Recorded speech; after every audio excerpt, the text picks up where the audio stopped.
சென்னை வானிலை ஆய்வு மைய இயக்குநர் செய்தியாளர்களை சந்திக்கிறார். நேரலையில் பார்க்கலாம். சென்னை நுங்கம்பாக்கம் 1 சென்டிமீட்டர். அடுத்த 24 மணி நேரத்தில் தமிழகம் மற்றும் புதுவையில் ஒரு சில இடங்களில் மழை அல்லது இடியுடன் கூடிய மழை பெய்யக்கூடும்.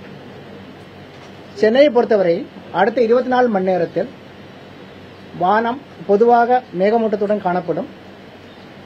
நகரின் சில இடங்களில் மழை அல்லது லேசான மழை அல்லது இடியுடன் கூடிய மழை பெய்ய வாய்ப்புள்ளது.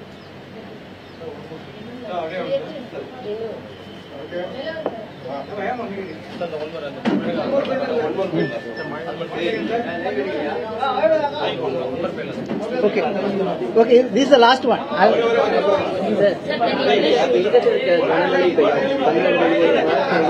கனமழை எங்கேயுமே இல்லை. சொல்லாத விஷயத்தை ஏன் கேக்குறீங்க? ஆமா, லேசான மழை பெய்யும்னு சொன்னேன். கேளுங்க, மொத்தமா சொல்றது கேளுங்க.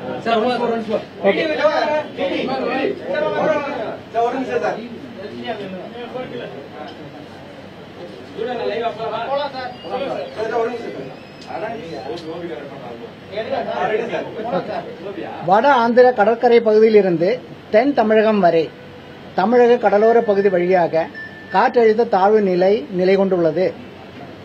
இதன் காரணமாகவும் வெப்பச்சலனம் காரணமாகவும் தமிழகம் மற்றும் புதுச்சேரியில் ஒரு சில இடங்களில் மழை பெய்துள்ளது.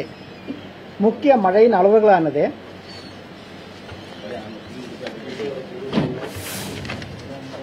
Tindivanam 7 centimetre, Vandavasi 7 centimetre, Uthiramerur 7 centimetre, Perambalur 5 centimetre, Marakkanam 5 centimetre, Kanchipuram 4 centimetre, Arakkonam 4 centimetre, Chennai விமான நிலையம் 4 சென்டிமீட்டர், சென்னை நுங்கம்பாக்கம் 1 சென்டிமீட்டர்.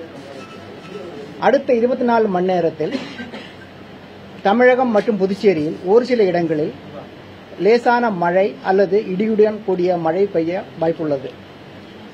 சென்னை நகரை பொறுத்தவரையில் அடுத்த 24 மணி நேரத்தில் வானம் பொதுவாக மேகமூட்டத்துடன் காணப்படும்.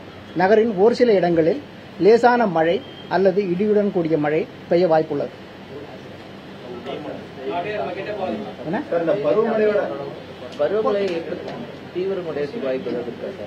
பருவமழை தமிழகத்துக்கு பெஞ்சிட்டு இருக்கிறது தான். இதை விட அதிகம் கிடைக்கிறதுக்கு வாய்ப்பு இல்லை. தென் தேர்க்கும் அடுத்த வடகிழக்கு வரும்போது தான் நமக்கு ஜாஸ்தி. இந்த மழை வந்து இயல்பானதானே? இயல்பான மழை.